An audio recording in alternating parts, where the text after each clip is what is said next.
हमारे एक बड़े ही अजीज मित्र हैं, भाई सरीखे हैं, बहुत ही हायर एजुकेटेड हैं और शिक्षा के क्षेत्र में कार्यरत हैं। उन्होंने होली की शुभकामना के तौर पर मुझे एक संदेश भेजा है। एक पोस्ट है, वो कमल भारती नाम के किसी महान शख्सियत का उद्धृत पोस्ट है। वह पोस्ट उन्होंने आखिर मुझे क्यों संप्रेषित किया, यह सोचकर मुझे लगा कि यह पोस्ट आप सब लोगों तक पहुंचा दूं, यह सोचकर उन्होंने मुझे भेजा होगा। एक उम्मीद लगा बैठा है ये समाज, एक आस लगा बैठा है कि जहां उसकी आवाज़ बहुत बड़ी आबादी तक नहीं पहुंच पाएगी, वहां कुछ तक मेरे द्वारा तो ज़रूर पहुंच जाएगी, आपके इस रियल रिपोर्टर नाम के पेज के द्वारा ज़रूर पहुंच जाएगी। नमस्ते, मैं हूं Ajay Sahni, star real reporter news का आपका ये पेज है। पुनः एक बार जय जयकार करने हेतु आप सभी के समक्ष हूं और मेरे YouTube channel real reporter news star पर भी आप लोग मुझे सब्सक्राइब कर लीजिएगा, इंस्टाग्राम पर भी मुझे फॉलो कर लीजिएगा। दोस्तों, यह एक ऐसा पोस्ट है जिसमें लिखा गया है, वैसे तो ये त्यौहार बीत गया है, लेकिन जागरूकता आवश्यक है आपके जीवन में। त्यौहार से कोई सरोकार नहीं है। जब भी कोई संदेश मिलेगा, कोशिश रहेगी कि उसी समय आए। अगर विलंब से नजर पड़ी तो विलंब से ही सही, लेकिन जाना चाहिए। एक असुर महिला को जिंदा जलाने का जश्न, कमल भारती। डॉक्टर अंबेडकर ने अपनी पुस्तक फिलॉसफी ऑफ हिंदुइज्म में एक जगह लिखा है, आज के हिंदू सबसे प्रबल विरोधी मार्क्सवाद के हैं, और इसलिए हैं क्योंकि वे उसके वर्ग संघर्ष के सिद्धांत से भयभीत हैं।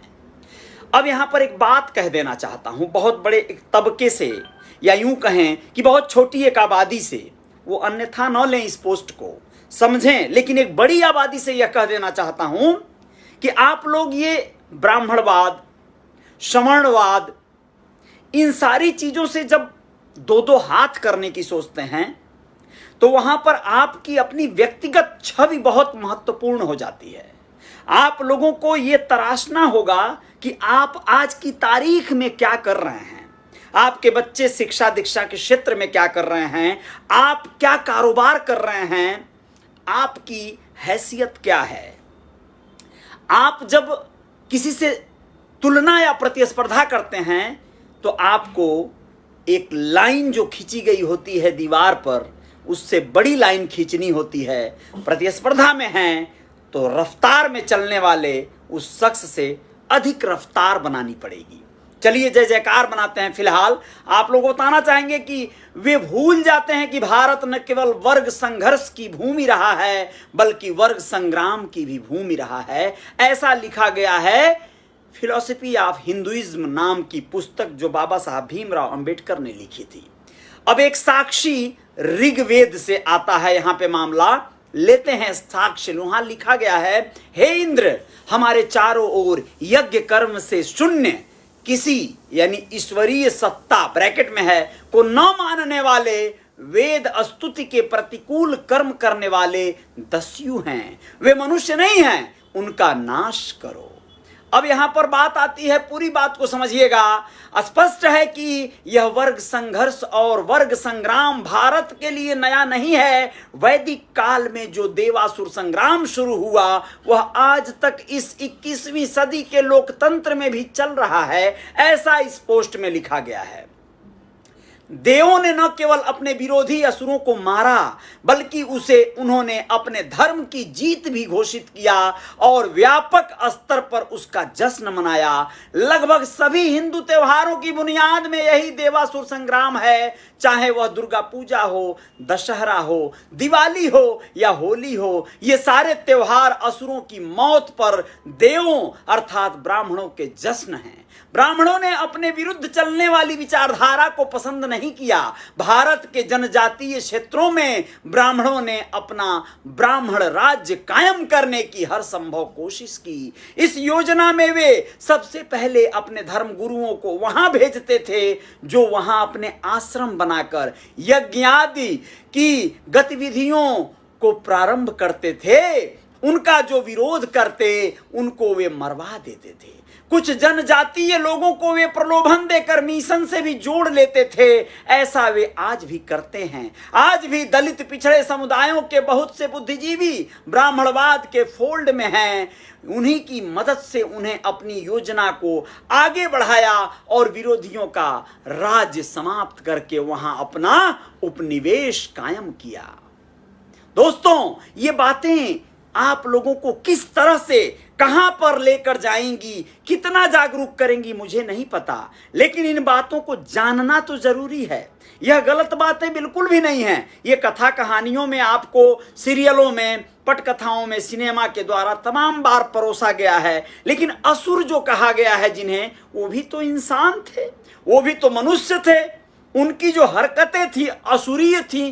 तो ठीक है भाई, जो अच्छा कर्म करने वाले थे वो महान थे। चलिए आगे बढ़ते हैं। यहां पर कहा जाता है दोस्तों, उन्हीं की मदद से उन्होंने अपनी योजना को आगे बढ़ाया और विरोधियों का राज्य समाप्त करके वहां अपना उपनिवेश कायम किया। बलि, हिरण्यकश्यप, संबर, दिवोदास, रावण से लेकर मौर्य राज्य की स्थापना तक उनका यही मिशन चला। किसी ने ठीक ही कहा है, इतिहास अपने को दोहराता है। ठीक उसी मिशनरी रास्ते से मुगलों और ब्रिटिश ने भी भारत को अपना उपनिवेश बनाया। हालांकि उन उपनिवेशों में भी ब्राह्मण ही प्रभुत्वशाली थे। आज जिस तरह हिंदू राष्ट्रवादी वर्ग ने अपनी विद्यार्थी परिषद के द्वारा देश भर के शिक्षण संस्थानों में दलित वाम शक्ति के खिलाफ वर्ग युद्ध छेड़ रखा है, ठीक वैसा ही वर्ग युद्ध हमें पुराणों में असुर राजाओं और उनकी संस्थाओं के खिलाफ मिलता है। मैं यहां हिरण्यकशिपु और प्रहलाद की कथा का विश्लेषण करूंगा। मैं से तात्पर्य है इस कथा को लिखने वाले व्यक्ति, वही कमल भारती की बात करता हूं। वो कहते हैं कि महाभारत के अनुसार प्रहलाद ने देवासुर संग्राम में इंद्र को परास्त कर उनके राज्य पर कब्जा कर लिया था।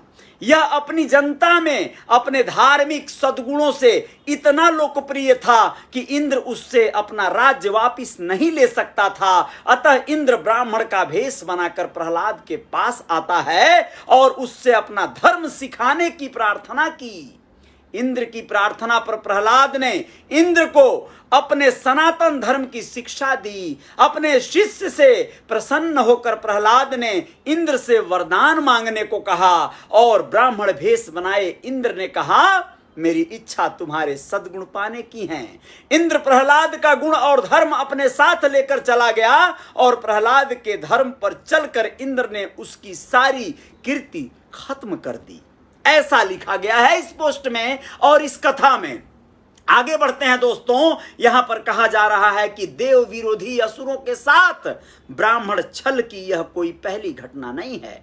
हिंदू कथाओं में जिस वे इतिहास कहते हैं जिसे, ब्राह्मणों के छल की ऐसी अनेक कहानियां हैं। यही छल एकलव्य के साथ किया गया था, जिसका अंगूठा मांगकर गुरु द्रोणाचार्य ने उसको विद्या रहित कर दिया था। ठीक उसी तरह प्रहलाद से उसका धर्म लेकर उसका सर्वस्व ले लिया गया था।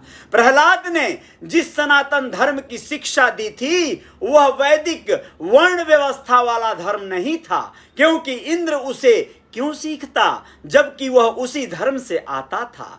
दरअसल इंद्र ने प्रहलाद से देव विरोधी असुर धर्म को त्यागने का वरदान मांगा था। अपने धर्म को त्यागने के बाद प्रहलाद अपने समुदाय की नजर में गिर गया था और इंद्र ने अपना खोया राज्य पुनः प्राप्त कर लिया था। ठीक यही तरीका हमें बलि की कहानी में मिलता है दोस्तों, जिसमें विष्णु ने बौने वामन का रूप धारण करके एक वरदान के जरिए उसका समस्त राज्य छीन लिया था। बलि राजा से जुड़े अनेक मिथकों से पता चलता है कि प्रहलाद ने जो रिश्ते में बलि का दादा था, बलि को सावधान किया था कि यह बौना वामन असल में विष्णु है।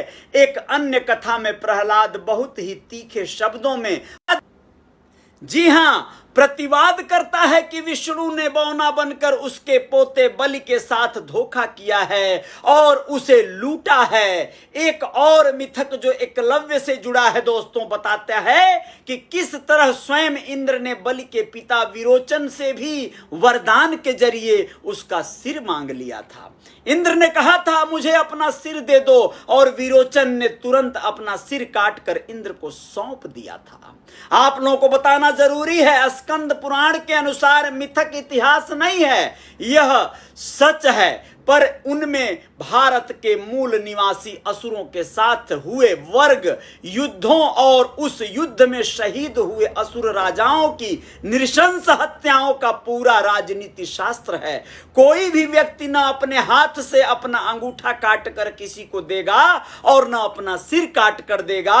किसी का भी अपने हाथ से अपना सिर काटना और फिर उस कटे सिर को अपने ही हाथ में लेकर दूसरे को सौंपना, ये दोनों ही बातें अविश्वसनीय हैं। हकीकत में एकलव्य का जबरन अंगूठा काटा गया था और विरोचन की हत्या की गई थी। आज भी धर्म के लिए की गई हत्याओं को मिथकीय रंग दे दिया जाता है।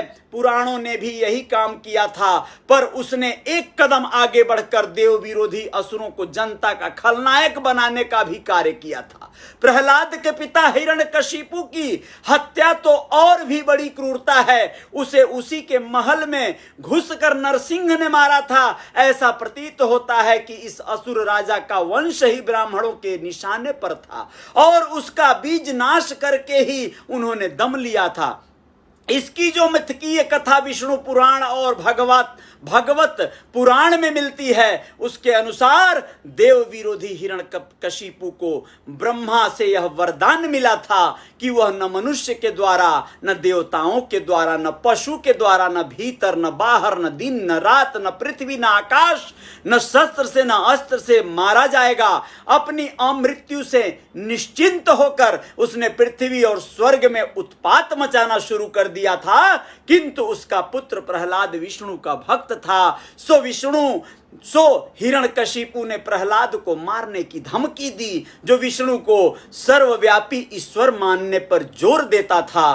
तब हिरण्यकशिपु ने एक खंभे में लात मारकर पूछा, क्या वह इसमें भी है? अचानक उसी समय खंभा फाड़कर शेर जैसा मनुष्य नरसिंह प्रकट हुआ और उसने हिरण्यकशिपु को अपने घुटनों पर रखकर अपने लंबे नाखूनों से फाड़कर मार डाला। उसके बाद विष्णु भक्त प्रहलाद असुरों का राजा बना और अपनी देव विरोधी प्रकृति को त्याग कर देवों के प्रति समर्पित हो गया। दोस्तों, यह बहुत ही सामान्य कहानी है जो अनेक असुरों पर दोहराई गई है। महाभारत में वर्णित इंद्र और असुर वृत्र अथवा नमुची की कहानी भी इसी तरह की है, जिसे गोधूली न दिन न रात कहने का आशय यह है, गोधूली जिसे कहेंगे न दिन न रात, और समुद्र के किनारे न भूमि और न समुद्र मारा गया था।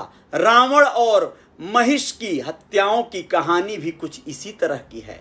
इस कहानी में प्रकृति को ही चुनौती दी गई है। सभी वस्तुएं और जीव जंतु मरणशील हैं, कोई भी अमर नहीं है। इस पौराणिक कहानी में इसी प्रकृति का खंडन किया गया है। यह माया हिंदू धर्म में ही है कि देवता मनुष्यों को अमर होने का वरदान देते हैं, पर इसके बावजूद कोई अमर नहीं रहता है। दूसरी बात यह विचारणीय है कि जो प्रहलाद राजा बलि को चिता रहा है, वह खुद विष्णु भक्त कैसे हो सकता है।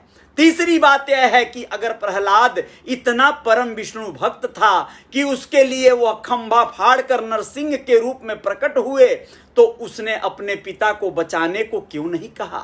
उसने अपने पिता की हत्या कैसे बर्दाश्त कर ली? यह कहानी यह साबित करने की कोशिश करती है कि प्रहलाद ने अपनी ब्राह्मण भक्ति में अपने असुर धर्म, अपनी असुर संस्कृति और अपने पिता तक को कुर्बान कर दिया। हकीकत यह है कि हिरण्यकशिपु ने बलि और विरोचन की तरह ब्राह्मणों के आगे घुटने नहीं टेके थे और उसने अंत तक असुरों के हित में संघर्ष युद्ध किया था। था जब उसके पुत्र प्रहलाद को ब्राह्मणों ने राज्य का लालच देकर अपने ब्राह्मणवाद वाले राष्ट्रवाद में शामिल कर लिया था, तो भी हिरण्यकशिपु ने हथियार नहीं डाले थे। किंतु यही विष्णु भक्ति प्रहलाद के भी पतन का कारण बन गई। ब्राह्मण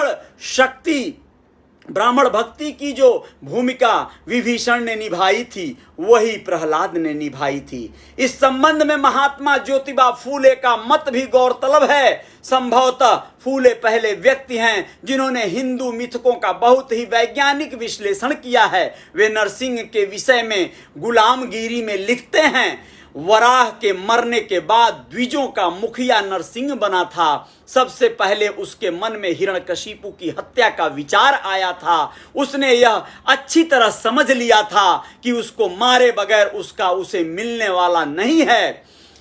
उसने अपने एक द्विज शिक्षक के माध्यम से हिरण्यकशिपु के पुत्र प्रहलाद के अबोध मन पर अपना धर्म सिद्धांत थोपना शुरू कर दिया था। इसकी वजह से प्रहलाद ने अपने हर हर नाम के कुल स्वामी की पूजा करनी बंद कर दी थी। प्रहलाद पर द्विज रंग ऐसा चढ़ा कि हिरण्यकशिपु की उसे समझाने की सारी कोशिशें बेकार हो गईं।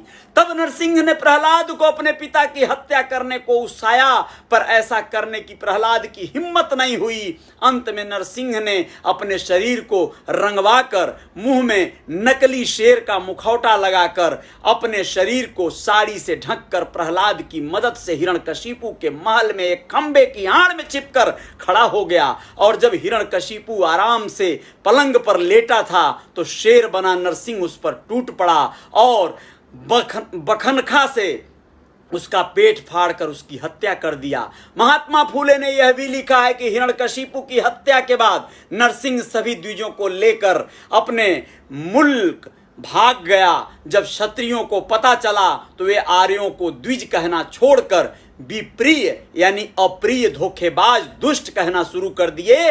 बाद में इसी विप्रिय शब्द से उसका नाम विप्र पड़ा। हिरण्यकशिपु के प्रकरण में अभी होलिका का प्रवेश होना बाकी है दोस्तों। यह शायद किंवदंती है कि जिसमें कहा जाता है कि हिरण्यकशिपु की बहन होलिका को अग्नि से बचाने का वरदान प्राप्त था। उसको वरदान में एक ऐसी चादर मिली थी जो आग में नहीं जलती थी। हिरण्यकशिपु ने अपनी इसी बहन की सहायता से प्रहलाद को मारने की योजना बनाई।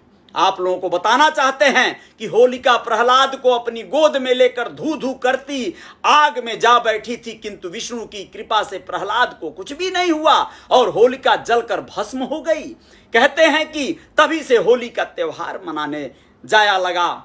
क्या इस कहानी पर यकीन किया जा सकता है? वास्तव में इसकी अंतर कथा यह है कि हिरण्यकशिपु की हत्या के बाद उसकी बहन ने देवों के खिलाफ मोर्चा खोल दिया था और प्रहलाद को भी उसने चेताया कि ब्राह्मण राष्ट्रवाद समस्त असुर संस्कृति के विनाश का दर्शन है। वह देवों और ब्राह्मणों के रास्ते की अंतिम बाधा थी, जिसे हटाकर ही वे प्रहलाद के मुखौटे से ब्राह्मण राज्य कायम कर सकते थे। अतः एक दिन अवसर पाकर लाठी डंडों से लैस ब्राह्मणों ने होलिका को जिंदा जलाकर मार डाला।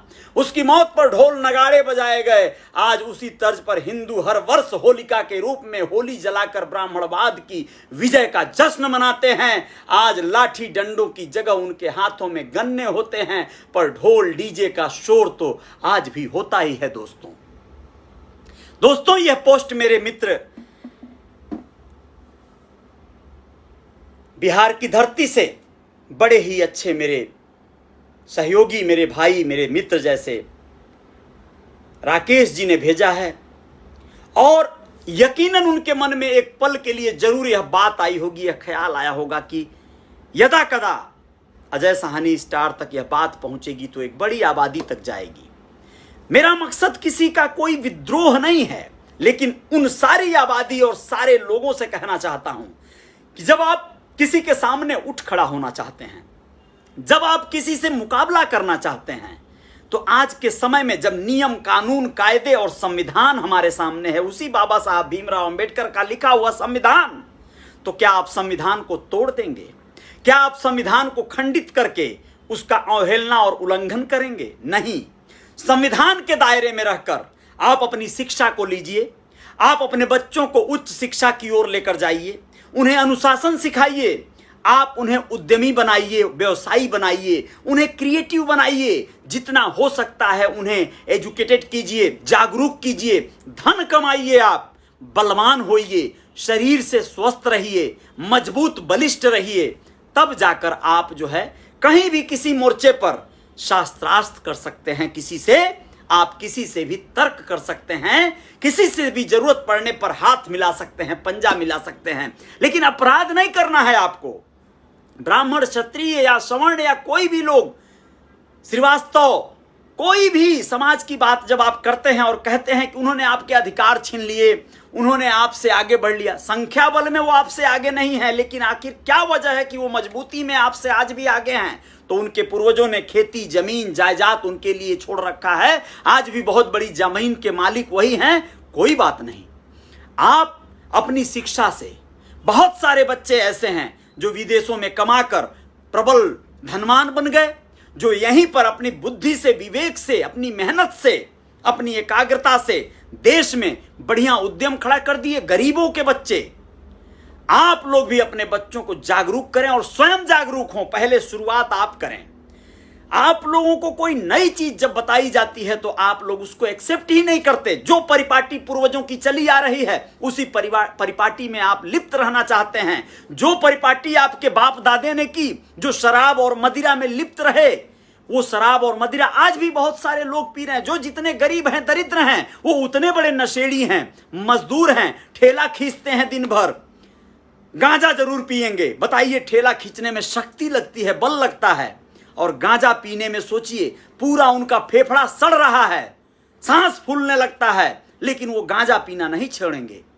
ठेला खींचने के लिए मजबूत और बलिष्ठ शरीर बनानी होगी ना।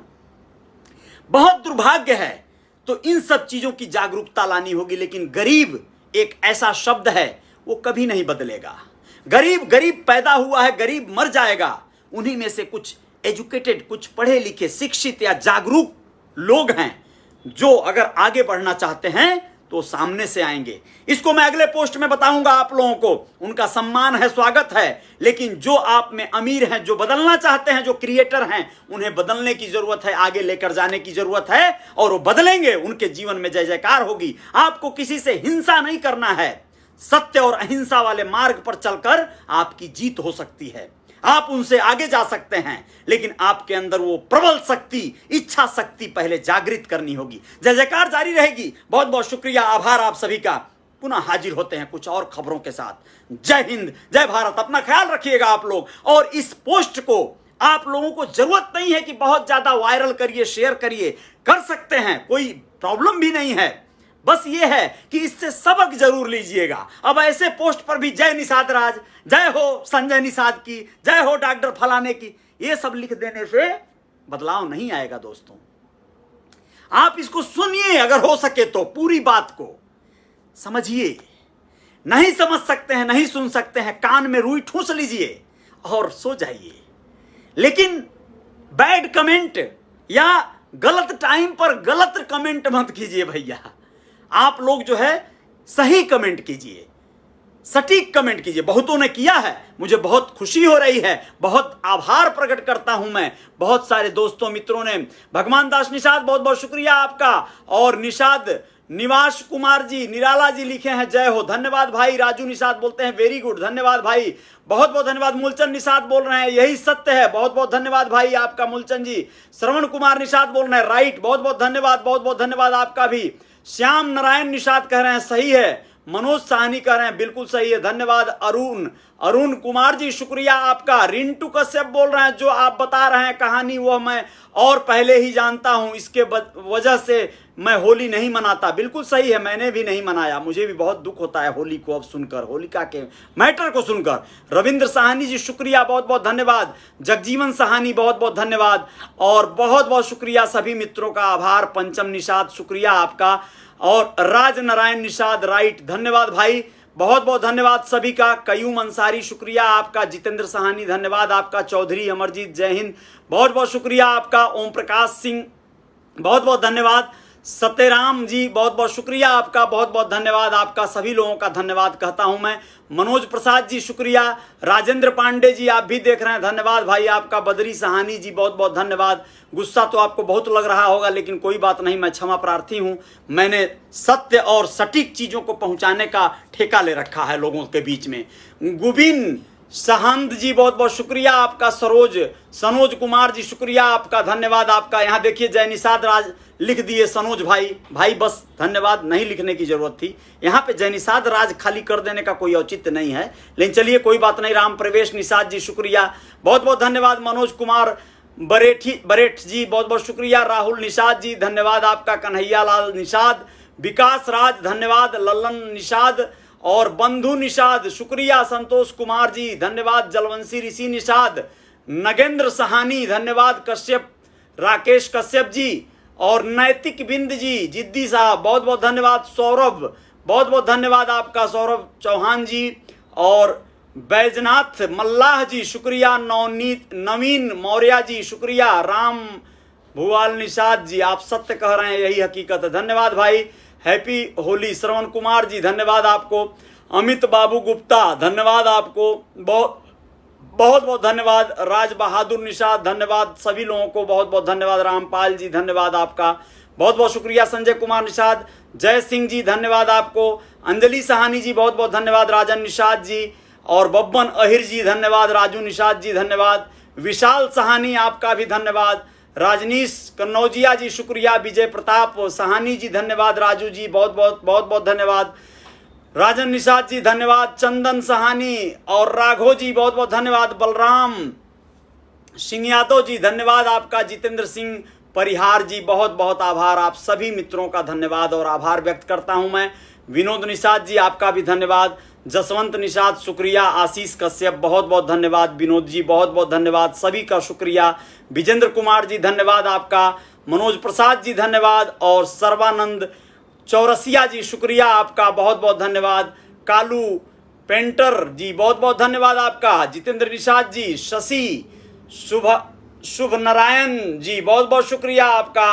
रामशंकर निषाद जौनपुर से सहानी शुभ नारायण जी धन्यवाद। मनोज सहानी जी, सौरभ जी, कालू जी बहुत बहुत धन्यवाद। सभी मित्रों का आभार। भगवान दास निषाद जी, जय जयकार जारी रहेगी। बहुत बहुत शुक्रिया। कुछ और खबरों के साथ हाजिर होंगे।